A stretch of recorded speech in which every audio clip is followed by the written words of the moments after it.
Hey guys, welcome back to the Assent. It's so great to see some of you guys in the chat. Of course, we're here with everyone's favorite Thomist, Nicholas Cavazos. And if you're not familiar with who I am, my name is Angela Erickson, and I run a podcast about being integrated. So thanks for joining us tonight. How are you doing, Nick? I'm doing good. I realize I'm like one of 3 Thomists on YouTube, so I But you're guess the favorite.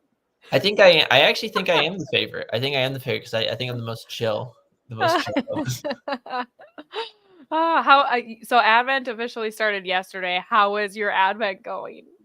First Sunday of Advent was really cool. So I went and I helped celebrate like a really beautiful high mass at the cathedral where I go to mass, cathedral in Austin. And this just for like the random person out there who altar serves, you'll know what I'm talking about. There's like sometimes when you altar serve and you just do a really, really good job where you're satisfied with your performance. I had one of those days yesterday, like 99% at least. And so yeah, it was great. Plus, I always like it always feels like the Catholic New Year. I mean, it is kind of the Catholic New It Year. is, yeah. And so starting off in the beginning, I think it's always a lot of fun. And so that plus, finally you're getting to see another color vestment on a Sunday, which is pretty cool. Finally seeing that violet. And then yeah, the whole theme, I think, so it's like, second coming of Christ and Mhm. the judgment, which I don't know about you guys, but like if you guys saw yesterday's gospel, that section in St. Luke where he's talking about like, there's gonna be like distress over all nations. Sometimes I'm like, God, are we living through that time period right now? Because everyone is black pilled. But I'm like, well, maybe, even if it's not the end of the world right now, we can say, well, we can understand maybe what it will be like to a degree. So yeah. Yeah, I love Advent for so many reasons. It's actually my favorite when I'm pregnant. There's just like that special part of being a mom and being able to relish moments of Advent in this unique way, and being able to meditate on what it was like to be pregnant with our Lord during this time, and welcoming Him. And then I actually do treat Advent as our liturgical New Year, which it obviously is. But like I make New Year resolutions. Hmm. Um, and Tyler was thanking you for saying violet and not purple. Yeah. Um, It's cringe if you say purple. oh man, that's good. I mean, I didn't know that, but that's good to know. Why is it cringe? Everything's cringe these days. Everything is cringe. I had a person one time tell me, he said the fall gave us 2 curses, original sin, and it made us all cringe. And I was just like, that is true. I think it is true because it's in a way you can Thomistically justify it because Stop it. Oh you my could make goodness. you could make the argument that because original sin gave us the defect of ignorance and the intellect, that it all made us dumb, and so therefore we're making dumb decisions and acting cringe. So and sin is cringe, so it makes sense. Oh, interesting. So Tyler says purple is a man-made color and violet is God-made. I mean, I'm not a stickler one way or the other, but yeah. The I like the vestment change too. I feel like the whole debate with vestments is actually whenever it's either Laudate or Gagaute Sunday, and Rose or pink? yeah, it's like rose or It's pink. rose. Yeah. Uh-huh. And it's just that one's kind of funny to me. I'm like, all right. Yeah, so I actually do you, like, make New Year resolutions, so to speak, for the beginning of the year? I haven't up until this year. So this year was actually my first year where I decided like I'm going to. I kind of did a little bit of one last year, but this was the one where I actually was like, okay, I'm gonna do it. And so my New Year's resolutions thus far are I already have a prayer schedule that I do every single day, but I'm wanting to be a little bit more just on top of it and making sure that I'm going to give my time to that and it's in priority, if that makes sense. Yeah. And so it's very easy to like, jiggle around things in the order of importance. And so to me, I was like, okay, I need to kind of make sure and put prayer as the first thing on my bucket list best I can. And so that's the Mhm. thing I chose for the most part is like really focusing in on that. Plus some reading goals. I want to be a little bit better when it comes to spiritual reading. So I read a lot of theology, but theology textbooks aren't generally spiritual reading. You could make them spiritual reading technically.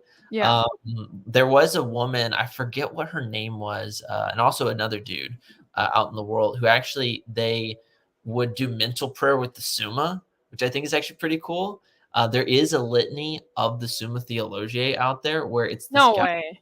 It was like in the 18 something, but he took all of the names of God that Aquinas uses, all these beautiful names, and wrote this insanely long litany. It's really, Mhm. really cool, actually. I don't know if it's been translated into English yet, maybe just some parts. But some people have actually done that, just went and basically take the Summa into adoration, cracked it open, read a question, closed it, and meditated on that. And I'm like, that's not a bad idea. So I might experiment with that, or just give myself over to just like more classic spiritual reading. So Yeah, I kinda had a similar thing this year that I thought, it's been hard. It's hard when you're a mom and you have kids that are waking up all night to really wake up every morning going like, "All right, it's time to pray." Often, if I'm being totally honest, my kids are like trying to roll me out of bed so I can feed them for the morning. It's like not the best way to start the day. And I feel like I got into this bad habit because I've had 5 kids in the last 8 years or something.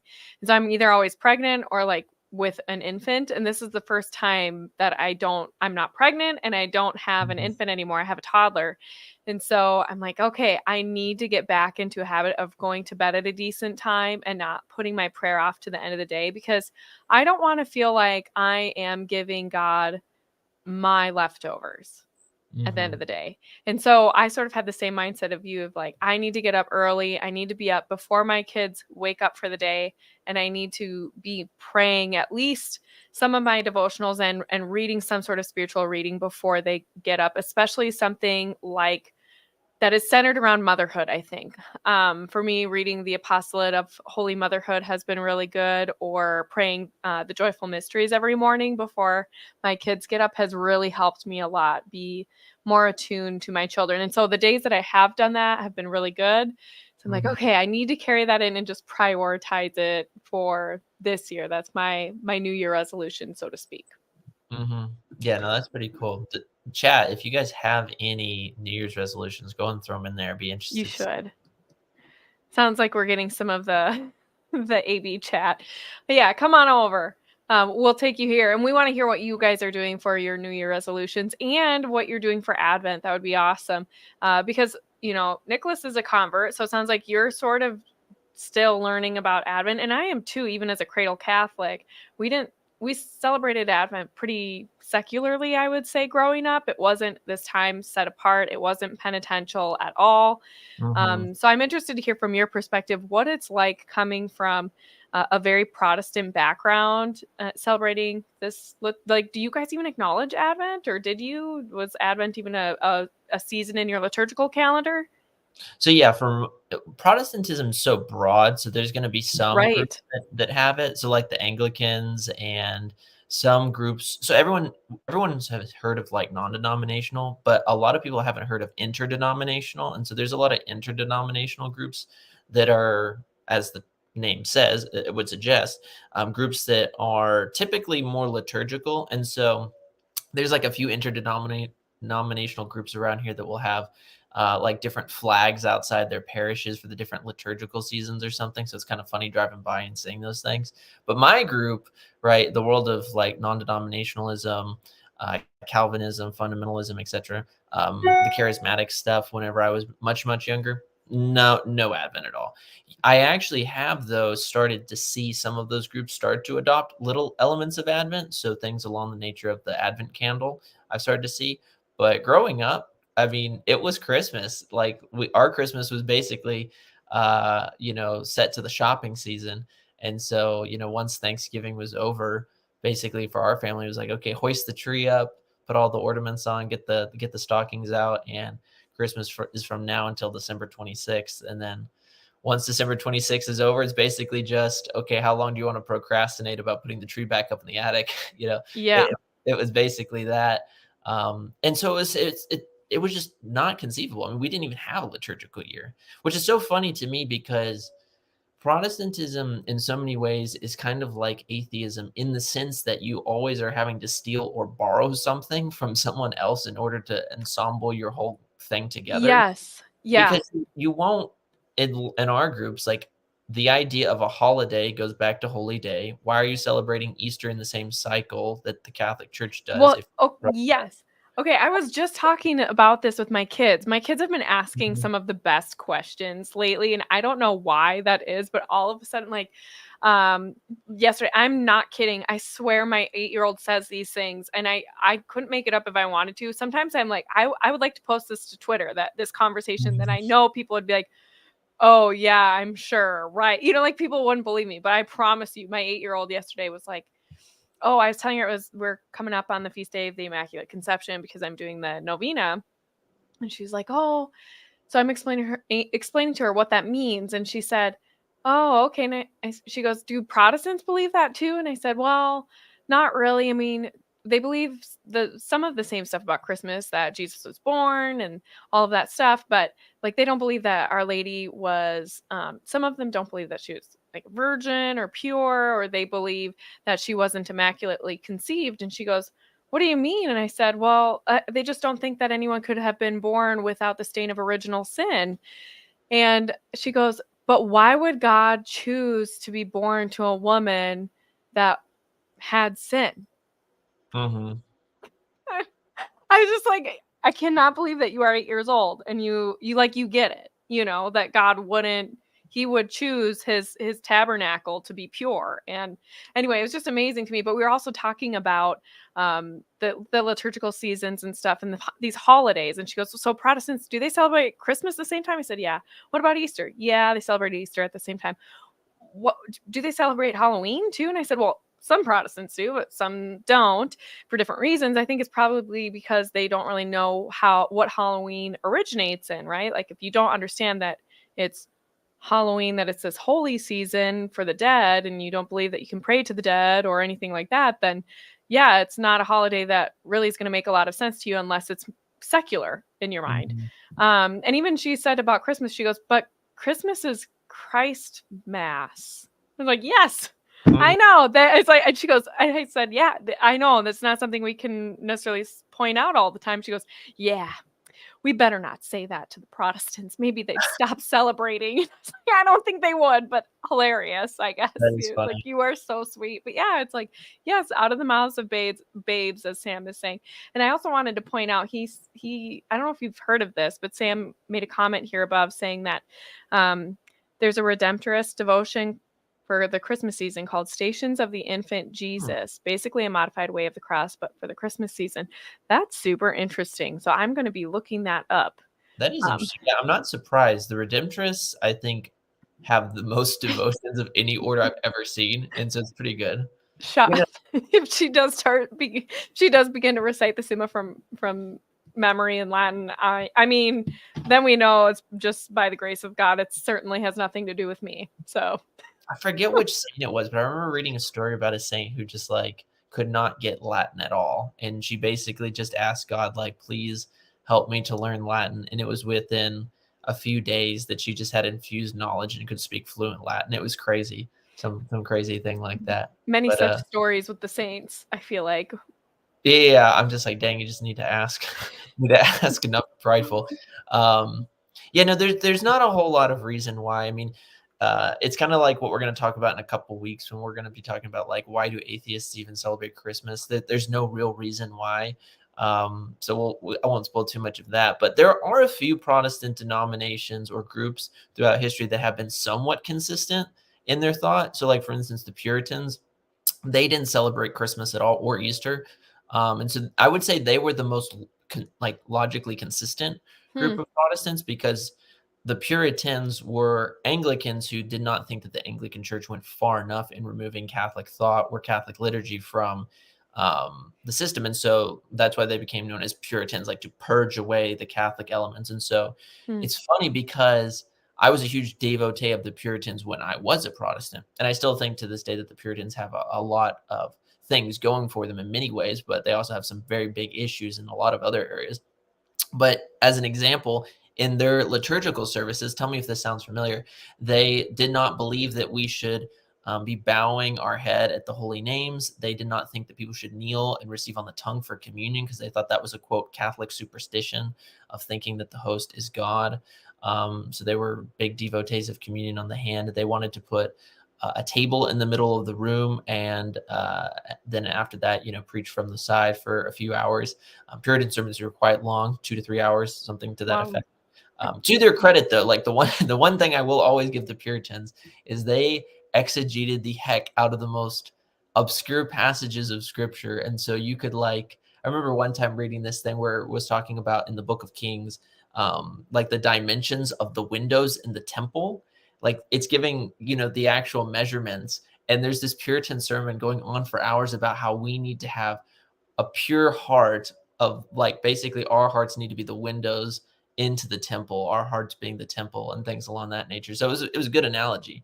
But yeah, there was a lot of Puritan things where they were just stripping away everything that included Christmas. And so whenever Oliver Cromwell was in charge of England, they would throw people in jail for celebrating Christmas, as well as in Wow. the colonies, before they became, the 13 colonies that were under English control in a full sense of the term. So yeah, they threw people in jail for it. Wow, could you imagine? Oh my goodness. Yeah, that's Mhm. wild. That is wild. So what has it been like now coming, you how many years have you been a Catholic now? So I joined the church in the middle of 2020, that That's infamous. right. I thought it was the 2020. Okay, so this is your 3rd year celebrating Christmas as a Catholic.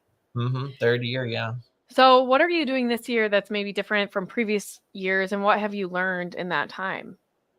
It's been interesting. So every year I do the nativity fast, right? The traditional nativity fast, or the fast of St. Martin of Tours, as it's sometimes called. And I've always actually found that for whatever reason, this has been more fruitful than Lent, oddly enough. I don't Hmm, know why, but I think interesting. what it has been is, for me, coming into the church, I was an extremely scrupulous soul based off of, certain elements of former theology, that even today I'm still working on in certain areas. I'll give an example, because this will lead into kind of the devotion that I've really picked up throughout Advents, in the past. When I was a Calvinist, there was an element of my theology that was highly influenced by, oddly enough, traditional Wesleyan thought. Now, John Wesley, was not a Calvinist. He was an Arminian.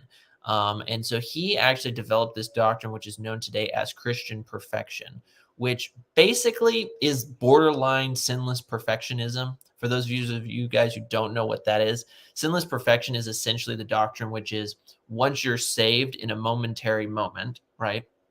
You, from that moment, receive what is called like the second conversion, where you become sinlessly perfect, right? And so, kind of like the evidence, if you will, that you are a Christian, is that you do not commit any willful sins at all, right? That's kind of one of the tail marks, if you will. And so I was heavily influenced by this, and so because of that, I was extremely scrupulous, etc. And so, coming into the Catholic Church, one of the things that I really found helpful was, during Advent, meditating for the first time on the Incarnation, which I had not done up to that point. I had thought a lot about the redemption of Christ, at the moment of Calvary and in the Passion, throughout things like Lent and throughout the course of my life in general, but I'd never meditated upon Advent and thinking of these really deep concepts. I think the incarnation is one of the most insane, in a good way, doctrines of our faith, because Inexhaustible. it Yes. is, because, and we don't talk about it enough, in my personal opinion, or maybe it's just the circles I'm in that we don't talk about it enough. But it's just the idea of this infinite being becoming a finite man, but yet being 100% God, 100% man. And then this is where it really starts to boggle the mind. When I was in Oklahoma reading through the Summa over the summer, when you get to the treatise on Christ, St. Thomas is talking about how Christ, on the one hand, right, has all knowledge because he's God, but yet at the same time, he is, as a human, he's, his human nature is, for lack of better terms, linked to his divine nature. So he knows everything, but yet at the same time, he's subjecting himself to the human experience of having to acquire knowledge. So he Mm. knows everything, but yet he's also acquiring knowledge. It's these deep mysteries that you can really wrestle with, that I think are fascinating. But then you take all of that in its summation, and you realize that it's all geared toward the redemption that he has been sent for, right? My Mm. redemption. And it's just an insane concept. And so I think when you meditate on the love of Christ and the concept of he becomes an actual human, not a God with the flesh suit on, or not someone who appears to be a human, but someone who is actually a human, shares our nature. I think that just it makes it so much more beautiful. Well, I mean, and for me too, like going back to that whole motherhood thing, like thinking about the fact that God in his entirety resided in a cell as small as an atom at one point, like that. The power of God, his omnipotence, everything that you were describing, all of his qualities and his essence were contained within a tiny microscopic cell. Like, what? How Mhm, is that even possible? I mean, it's like, it's just inconceivable. Like, how does that even happen? And it is just some of those most beautiful mysteries of our faith that you could just never you could contemplate them forever every single day. I mean, it's just I don't know mhm, how you could ever exhausted of meaning and beauty and application in our lives and like growing in love of our Lord and just his goodness and charity towards us. You know, it's like I can't believe that he did that. mhm. No, 100%. It's really crazy. And then it's interesting because then you look at some of the other religions that have qualms with our concept of Christ. And so, for instance, I think of like Islam as an example. I do a lot of work with Islamic apologetics, evangelizing Muslims, and one of their biggest critiques of Christianity is the incarnation, because in their mind, an all-powerful, omnipotent being, like humbling himself to become a man, is insane in their thought. They find that more offensive. They find that more of like a blasphemy. They also take this when it comes to the concept of how we call God Father. They're like, how can you call God Father? You have to you have to be in a certain sense terrified of God, you know. Uh, Mhm. and so they have like an overcorrection of the concept of the fear of the Lord. And Mhm. so the idea that he could become a human is crazy. It's similar to um, rabbinic thought in Judaism, where the idea of becoming a human being, God becoming a human being, is a crazy thought, especially a human being who's calling God his father. They're like, what is this? And so it's such a beautiful thing. And then, as you said, whenever it comes to motherhood, there's so many applications that stream out from that. That I think is so cool. Applications in motherhood where you can connect on a mystical and meditation level, but then also things like the sacraments being in a certain sense incarnational, because they're physical things that we're taking part of, as opposed to just kind of some ethereal construct that we're creating in our mind. So it's like Mm. confession, right? The sacrament of penance. Like Right. a Protestant can just ask God for forgiveness, but yet, he doesn't hear anything. No one responds. And if they're just going to look inside at basically their consolation meter and see how well it is, that's not going to be a good thing to tell you whether or not you're forgiven, because like the first rule of the spiritual life is don't trust your emotions. uh, Well, Lean and on I them. was thinking too when you were talking about Wesleyism and that perfectionism. How I mean, is there anyone out there who has a moment where they sense God's presence? They, let's say somebody has that saved by God moment. They know the date, the hour when they said the Jesus prayer, and then they, sorry, Veronica, you want me to take Veronica? Um, we got to get the baby in here. Hey, it's no Um, worries. oofda. Okay. Hey, look. Um, oh, honey, it's okay. So, but I was just thinking about that. I'm like, and then like, of course you're gonna sin again, right? Or do you just judge that you just never sin again? Like, who gets to judge that? I mean, if there's no, I don't know. Because then what does it mean then if you had that moment and then you do sin again? Then it wasn't like a real moment for you, and then are you waiting for your next Jesus prayer moment, or like I'm so confused by how that works. Yeah. So Wesley, to his credit, so like what most Protestantism up until the 18, or excuse me, not even that, till the 1920s would have never used a sinner's prayer model of just like prayer, you're saved. That is like an aberration of American evangelicalism, the whole Jesus, Okay. like the whole prayer and you'll be saved. To their credit, most like Puritans and then the old school Wesleyan movement, how they would have thought a person was saved is they needed to go. And this is actually, I think, something that's really, really good to think of. But I don't think it's perfect, because it lacks the sacraments. But they would go through what they call the couch of introspection, which means that they would have to get to the point of so much humiliation where they recognize their own radical depravity and they realize that they cannot be saved by their own actions. And so, therefore, it takes the grace of God to save them. And so, each person was a little bit different, like each theologian, if you will, was a little bit different in how it would play out. But typically, it was, God will save his elect when he chooses, how he chooses. And it could Mhm. be a moment, but it's not going to be, I say this prayer that equals salvation. That's a Okay. modern evangelical thing. But where Wesley was, at least with the sinless perfection stuff, because the Calvinists, they don't believe in sinless perfection. But where Wesley really went off is he was saying things like, well, you could lose your salvation if you were to commit willful sins, etc. And so in his mindset, at least it was somewhat consistent on you need to have a repentance if you actually are committing willful sins and things along that nature. Mhm. Yeah, there's still some logical questions I would have to poke around at that. But to be fair, and this is where I think Catholics can take hope, is that we also do believe as Catholics in a version of Christian perfectionism, but it's not in a momentary moment. It's you're called to the beatific vision, you're called to be a saint, and you can become perfect by God's grace. That's the thing that transforms you throughout the course of your life. And you won't ever be fully perfect in this life, right? You'll still even struggle with non-deliberate venial sins, but one day you will be, if you make it to heaven, perfect by the grace of God. And so we do believe in a version of that, but it's not this kind of boom, lightning bolt, momentary thing, unless of course it's a insane grace, or something like that that happens, but that's not the normative thing. So, I wanna answer this quick question here, Marina. This is, this question about the 4 marks of the Catholic Church. Roman is actually not one of the 4 marks of the Catholic Church. It's 1, holy, Catholic, and apostolic. That's the last mark you're looking for. It's not Roman. It's never been, Roman. I mean, we acknowledge there are several different rites within the Catholic Church. So just wanted to clarify for you that question for you since you asked it a little while ago, even though Yeah, that's super random. But there you go.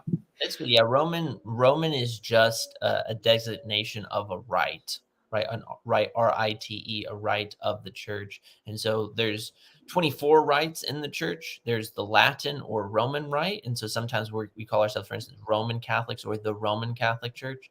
And then there's also Eastern Catholics, which involve, for instance, the largest is Byzantine Catholics, or sometimes they're called just Eastern Catholics. And so they would call themselves the Byzantine Catholic Church, but the word Byzantine or Roman doesn't become one of the marks. It's just the name that helps us be technical, if you will. Yes.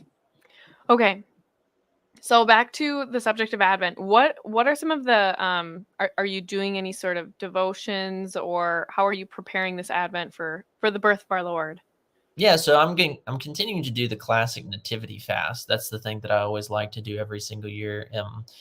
One, for health reasons, I think it's a good idea too. I have heard this, Tyler, but I don't know how true it is, to be honest. I'd have to look at it and see. I could easily see it being a Protestant pejorative term that they tried to link with Catholics, but I Can don't. I add to that? I actually wouldn't be surprised because this is super random, but I was informed that my brother-in-law was raised thinking that Roman Catholics were actually the Roman soldiers who killed Christ on the cross, and Oh, that's one of the reasons why Roman Catholicism was so evil. So interesting. I was like, I have no idea how somebody could ever come up with that unless it is just very, very I mean that's like some of the worst historical. It's pretty bad. Yeah, that's It's pretty bad. I know. I was pretty stunned. I had a hard time even like, yeah, I didn't even know how to respond to that. I mean, what do you say except for that's pretty ridiculous. I don't yeah. know how that originated, but I just wouldn't be surprised. It's just there's weird things There in was certain so Protestant many groups. there Yeah. was so like, the what's so interesting, so to answer your question, Tyler, it could be because I know, for instance, when the Protestant Reformation was going on, there was a lot of different theories that were going around on how, like, is Protestantism found in the early church? Can it be found? And that was my big struggle, where I was just saying, okay, to me, it calls into question the goodness of God if you say that the church essentially disappears from the 3rd century till the 16th century. There's just something about the goodness of God that gets called into question on, every person being damned, if you will, because they're believing in a false gospel, and you think about things like, um, the Bible wasn't in common print back in that day, and it wasn't because the church was hoarding it away. It was because they didn't have printing presses for quite a long time. It wasn't like you could just go down to Walgreens and buy one, or go down to the Right. local tavern and, And hey, they're can I get a copy? expensive. They were so expensive. Insanely expensive. Yeah. And so by the time of the Protestant Reformation, one of the big issues that they knew, what's up, you guys? One of the big things that they being the Protestant reformers knew that they had to work on was basically, how do we answer this question of where have you guys been, since the 1st century? And some of the theories were things like, for instance, the Lutherans, the Anglicans, and the Calvinists, and most Methodists will say that we are the church, we are the early church, but throughout the centuries, especially in the medieval era, right, they sound a lot like the modernists. Actually, it's everyone hating on the medievals all the time, including Aquinas. All these accretions got built up on the church over time, and so finally, the gospel was kind of covered over, and the true doctrines of the church were overcome, if you will. And then the reformers came along, and they were saying, okay, we're part of this same arc, but it needs to be majorly reformed. Whereas, for instance, other groups, like, for instance, in the world of the Baptists, they came out with what I think more of us American Catholics know, which is like, well, the church was kind of corrupted, but there was always this like pure group that, even though there's no historical record of them, like, because they were all burned, all their works were burned, they were, made it along, if you will, until a later time period. That theory is called Baptist Briderism, or the I think it's called the bloodline throughout history theory, and Abs it's really, really bad. It's really, really bad historical works, because these Baptists will say, like, okay, here are the groups that we can trace Baptist theology to, and they list out a bunch of different groups, but they include groups like the Albigensians, the So, Cathars, like, yeah, but the people everyone agreed have been heretics for millennia. like Yeah. some of these groups, you look at their sexual practices and they're off the wall insane. You're like, or they didn't, like, some of these groups deny the Trinity, and I'm like, so this is quote Baptist theology. This isn't Baptist theology, number one, but like, if that's your best that you have, then this is a joke theory. And it is a joke Mm. theory. And that's why today, generally speaking, even though there's a lot of Americans who kind of will say things like, well, like, it was Joe Rogan, actually, like a few months ago. He had a clip where he was just like, Constantine wrote the New Testament. Yes, I thought that was like, "Oh, shut up, It was Joe. so Shut up. bad. This is so I'm bad." like the fact that we put, I don't want to say this like a prideful way, but like a bunch of uneducated people in front of microphones and we're like, speak the truth to the world. I'm like, Well, okay, it sucks because he has a huge audience. That's, like, it the is. worst part about it is he has a huge audience and he doesn't know what he's talking about when it It's comes like to that. Constantine wrote the New Testament. I'm like, he's 300 years after some of the earliest writings that we have of the New Testament. You know, this is a joke. And then the theories of things like, the Romans believed in polytheistic gods, and so basically what the Catholics did is they substituted all their saints for all the different gods, and that's how they conned all the pagans into coming into the church. I'm like, well, you should read um, Augustine, right? His book, City of God. It's a great work that debunks a lot of this. But a lot of Americans kind of believe that, and they get that from a lot of this Baptist brighter doctrine. And the only Baptist groups that really do believe in that are some Calvinistic Baptists, not a lot of them, and then some fundamentalist Baptists, and they're mainly in, unsurprisingly, the southeastern United States, Georgia, Alabama, Florida, right? They still believe that, but some of them are at least consistent. They're like, the only way for you to have a valid baptism, even though they don't believe baptism saves, but the only way for you to have a valid baptism if you're baptized by another. Wait, the Baptists don't believe you need a valid baptism? No, so none of them. What? I This is a So, misnomer if there's ever one. well, yeah, What? no, it's funny that denomination. I mean, even though it was a pejorative that was attached to them, it's funny that people will call themselves Baptists, even though they don't believe that it has any salvific work at all that's attached to it. They don't believe in baptismal regeneration at all. So for them, a lot of those Baptist groups, they do believe in the sinner's prayer, and that sinner's prayer goes back to Billy Sunday, the early 19th century, or excuse me, the early 20th century. So Baptist writers, they'll be like, your baptism's not valid unless you're baptized by another preacher who's in the Baptist bridal doctrine, going all the way back to the first Baptist, who is John the Baptist. Uh, Mm. and it gets really weird. It gets really weird. So Marina, yeah, Roman is not acceptable and not included because yeah, it's wrong.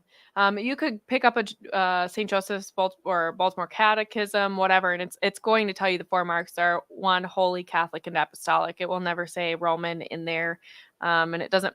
It won't change depending on what kind of catechism you get. It's just not going to say that. So, sorry that would be really confusing if that's what you grew up with. But yeah, that's not correct. Sorry.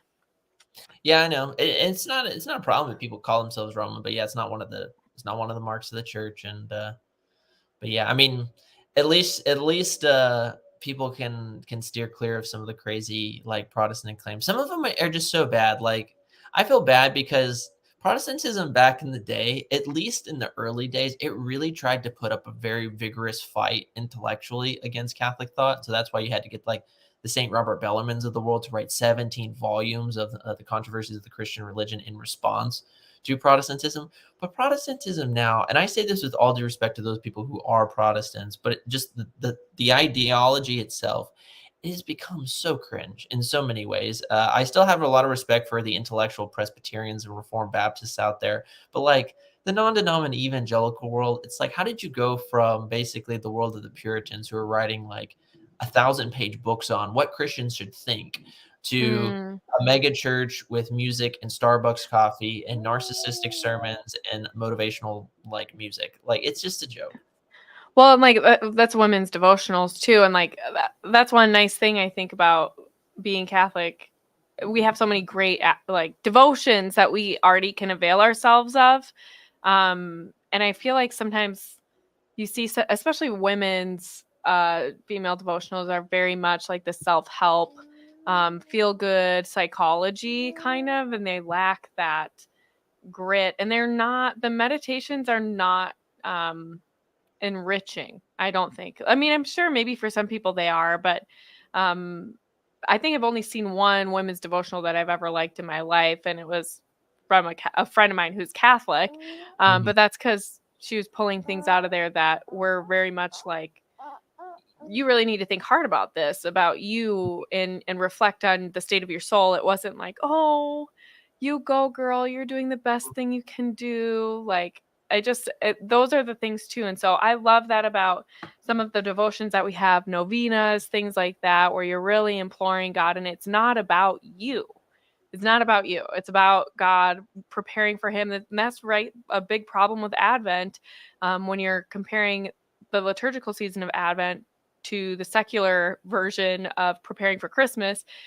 It's all about you when you're living in the world and you're just getting ready. You are a glutton. You are enjoying everything. You're not restricting yourself in any way when it comes to Mhm. food or drink and the materialism of it all. And yet, as Catholics, we are supposed to be set apart. And we're like, okay, we're not going to engage in the materialism of this season. We're not going to engage in gluttony and just partying our way through December.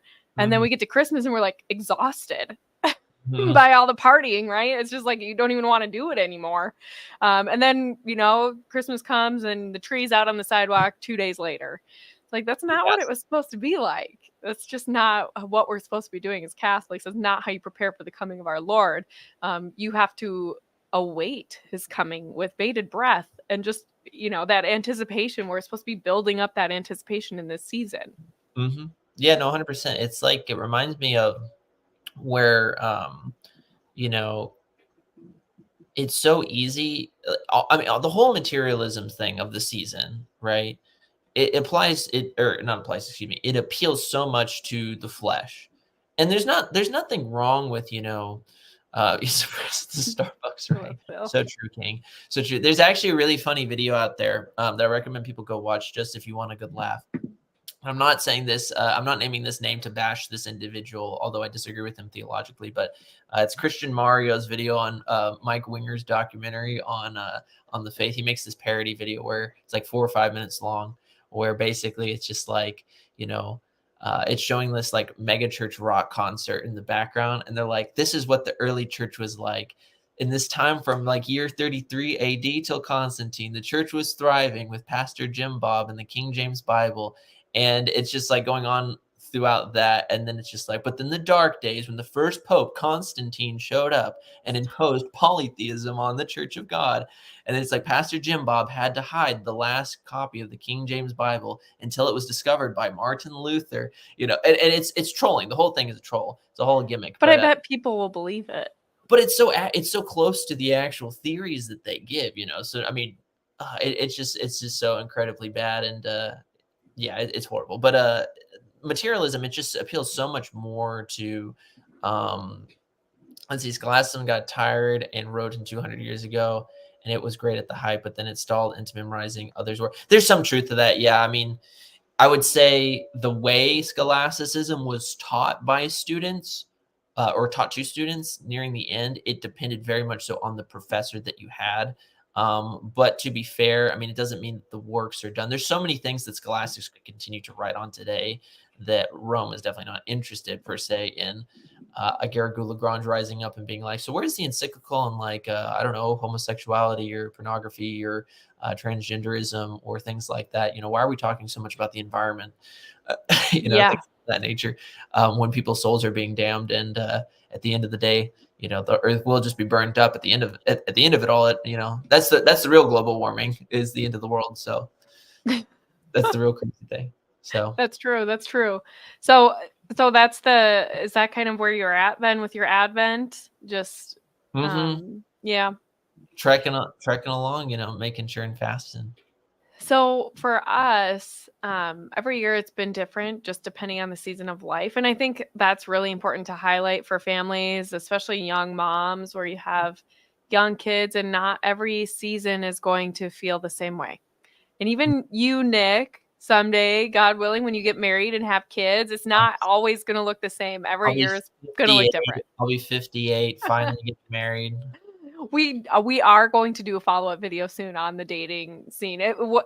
For any of you listening, if you enjoyed that episode where we talked about how the dating scene is just a mess, let us know. If you want us to do a second follow-up to that, we will. We're very inclined to it. So Well, I think I just shocked you today whenever I told you you how many did. people I've asked out over the last year, and you're just like, "What the heck? What is Okay, going?" I want everyone to vote or take a guess how many people you think Nicholas has asked out this year, and put it in the comments. Tell us how many people you think he's asked out in the last year, And put it in the and chat too, because put I'd it in the be chat and comments. Yeah, and take a yes. guess. Um, yeah, I 6. All right. this would be very funny. This They're would all be really, really funny. But okay, so getting back to Advent, every year's looked a little bit different. And when those seasons are really chaotic and busy, I always say less is more. So focus on 1 or 2 traditions and do them really, really well. And then don't beat yourself up about the rest. But this year we're able to do a little bit more because I don't have a newborn and I'm not 9 months pregnant. So this year we're doing a Jesse tree. I have a link in the description for Eric and his wife Suzanne Salmon's book on the Jesse tree.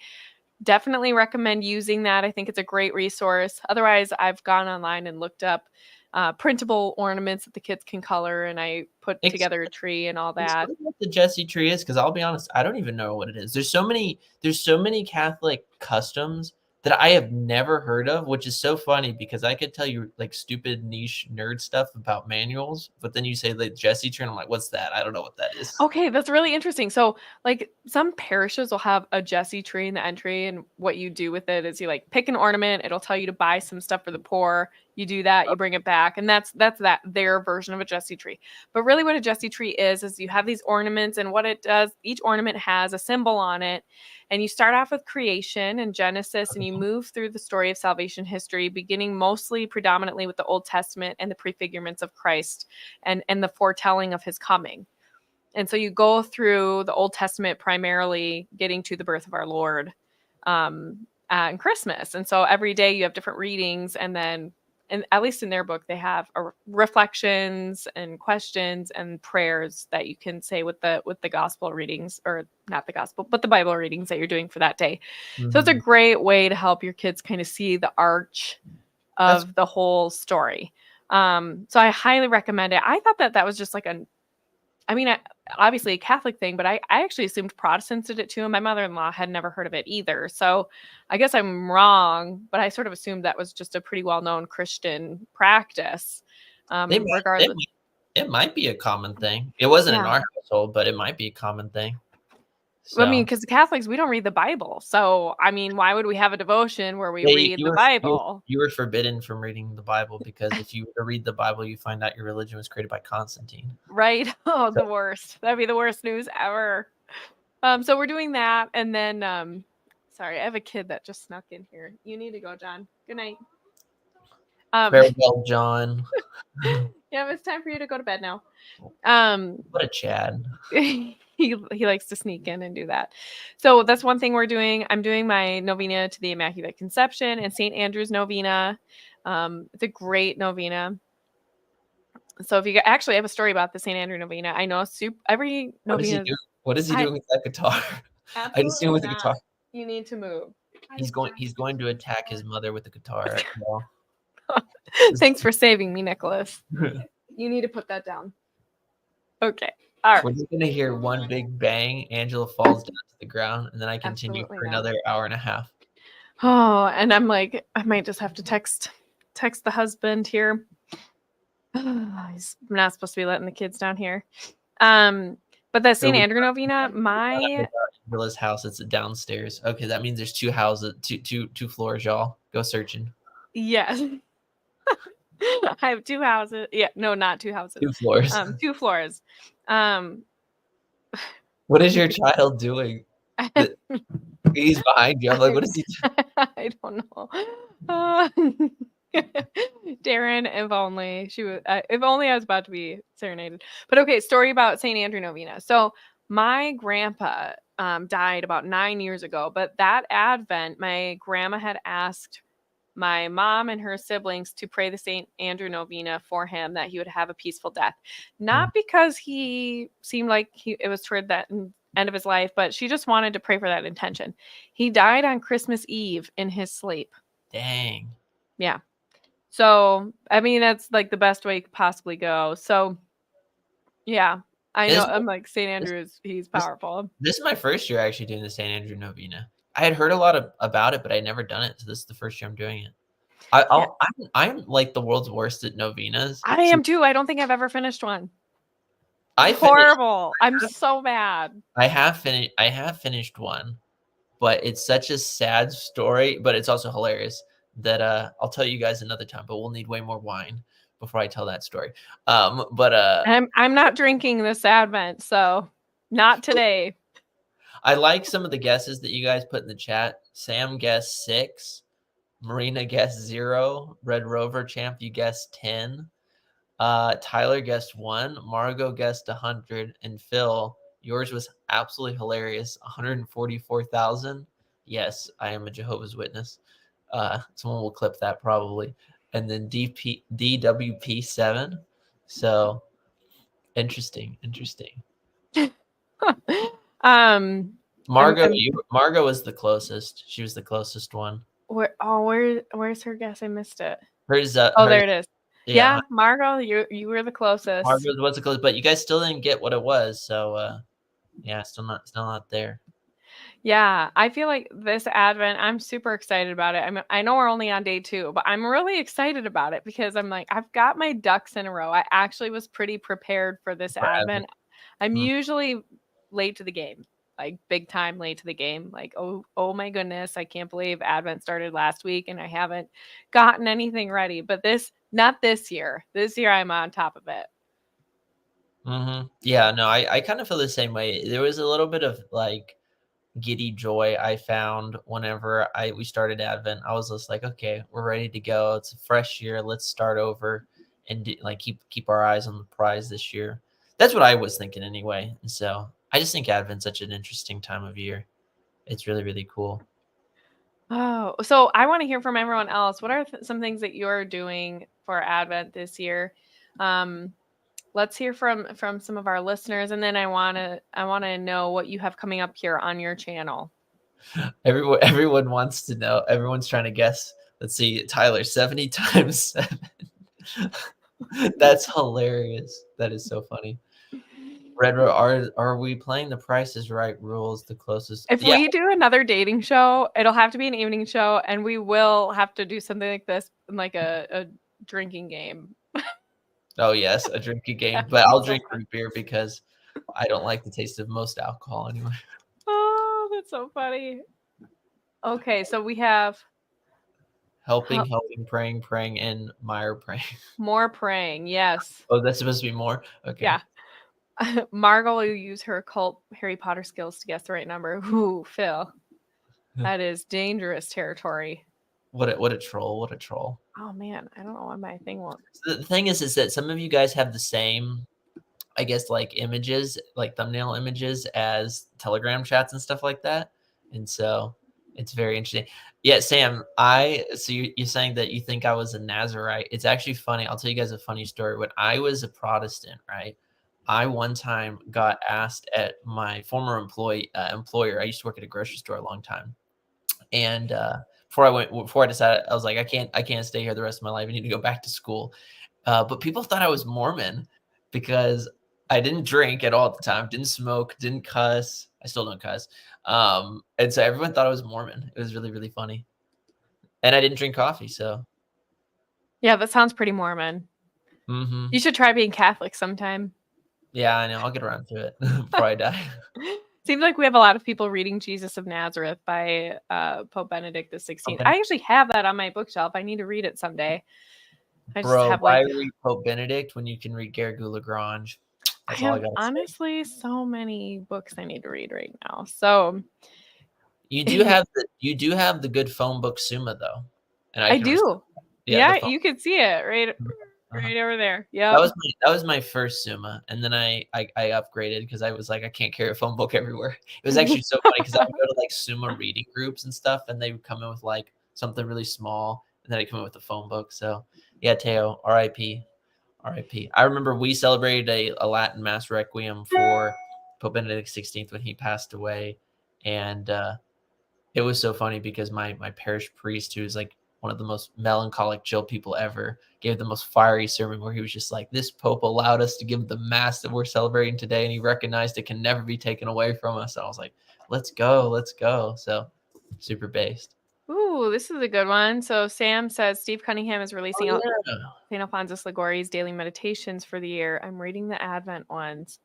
That's awesome. Yeah, there's so many good um devotions and things you can be doing this season to prepare for Christmas. And that's I think one thing too, a challenge for me and everyone else is maybe cultivating more silence. I think penitential seasons are really it's so important to cultivate more silence and I don't know, touch more grass or snow if you live in the tundra like I do, but like don't be online as much and like be in community physically with people around you, be more present.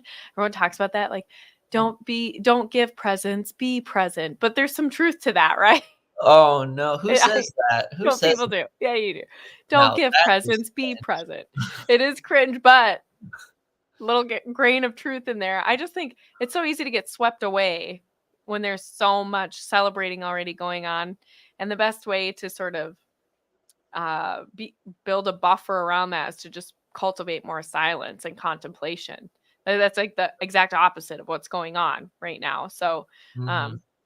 go touch grass and don't be weird. Just be quiet. Let Mhm. God speak to you and don't do too much. If you're prone to perfectionism, just focus on one thing, one or two things to prepare for Christmas and do it really well. Yeah, 100%. Because it's super easy just when you're a perfectionist, just to be like, I gotta do the entire. I'm gonna read all 18 volumes of Don Guernsey in 30 days, or something crazy like that, or something crazy like reading the Summa in 30 days at a monastery, some crazy thing like that. Or like so many different prayer devotions. Like you could do a novena to the Immaculate Conception and do the St. Andrew novena and do the novena to Our Lady of Guadalupe. And there are so many amazing saints in the month of December too. So yeah, it's just there's a lot. There's a lot there. And so just pick a couple things and do it really, really well. Yeah, do it really well, and don't be weird. Don't be the person where it's like they come into the room and they're wearing 50 different scapulars and they're doing 500,000 different novenas every single day or something like that. You're just like, all right, something's wrong here. Yeah. Something's wrong here. Okay, so what are you doing on your channel for this part of the year? Has much changed since the last time we went live? The only thing is that it's this weekend. It should be on the Feast of the Immaculate Conception. The documentary is coming out, so it's cool. The Feast of the Immaculate Woo! Conception. You guys can go over to the channel, be able to watch. A really interesting. I'm really proud of this work. It's very, very different. So a lot of my work are basically like video essays where I give my thoughts and kind of go through something in a lecture format. This is way more of a story, and so it's really asking a lot of questions about things like who is man, who is God, why are we here, how should we be living, especially in the 21st century? Is there something that Saint Benedict in the fourth century and the way his sons today live out their life? Is there something that it can teach us today? How does this what should we be doing in the context of cultivating the intellectual life? Because there's a lot of Catholics. I've seen this so much online. There's a lot of Catholics that will tell me both in person and online, well, Thomism's good for you, but for us normal people, and I'm like, there's an encyclical on this. It's called Pascendi Dominici Gregis, and it's called On Modernism by Pope St. Pius X, where he says, like, if you disdain scholasticism, you're already headed toward that world. And so talking a little bit about how scholasticism is for the average man in the street in certain contexts. And so it's really cool. It goes through a lot of my own life and my own personal journey into the faith, my own struggles with faith. And so it's way more of a vulnerable video, I think. And so I think people will like it. And it's really well crafted. A lot of it's, 100, like 1080p film. We got drone footage. We got chant. We got all kinds of stuff put together. Beautiful scenery from in Oklahoma and in elements of Texas and things like that. And so I think people are really going to enjoy it. And I think you'll walk away from it at least asking some hard questions that are good to ask yourself, especially in this context of Advent, asking questions like, why am I here? Or maybe the answer to why you're here, but like, what are you doing with your life? Mhm. Are you basically just kind of getting by each week? Basically, you have your 50 deadlines or whatever, and you're just barely making it every single week. And you find out like, wow, I've wasted so much of my life basically in a rat race. Or, you know, is there something that maybe living in a more simplistic world or adopting more simplistic practices could teach people? And so I'm pretty proud of the work. It's taken me a long time to edit this thing. And so when it comes out, it's going to be pretty awesome. I'm so excited for you. Yeah, that's awesome. And we are going to post, we won't do a live Christmas show, but we are going to pre-record a show for Christmas, because that would be the normal next time that we would go live would be Christmas Day. How crazy is that? 2 weeks out. What Mhm. on earth? This is wrong. This is this is wrong. It's too short. You believe that we're about to enter 2024 though already? 2024 is upon us. Oh, wow. Yeah, let's go. Let's go. 2024. It's gonna Yeah. be an interesting year in human history. So everyone, I'm sure a lot of you guys already subscribed to Nicholas's channel, but be sure to head over to the Traditional Thomist. Make sure you're subscribed. And if you want, you can come over to my channel as well. I mean, you don't have to, but I would love to see you over there. My channel is integrated with Angela Erickson, and I actually am going to have Joshua Charles on Oh, here cool. soon. I think it'll be in a couple of weeks. We both are super busy right now, but um, we're going to get him on the calendar. I'm hoping for December 14th. So make sure you come on. We're going to have a great conversation about his conversion and just some of his apologetic work. He does amazing apologetic work on Twitter, which takes a different level of patience, I would say, and charity than most other formats. So it's just such a joy to watch him interact, even on a place like Twitter. So I'm excited to talk to him. And then I have some other interviews that I'm starting to line up for next year that I'm really excited. I don't want to say too much about them, but I think that they're going to be really, really good. So please come on over. And yes, Darren, we we need to relive last year. This has to turn into an annual tradition, Advent Christmas tradition.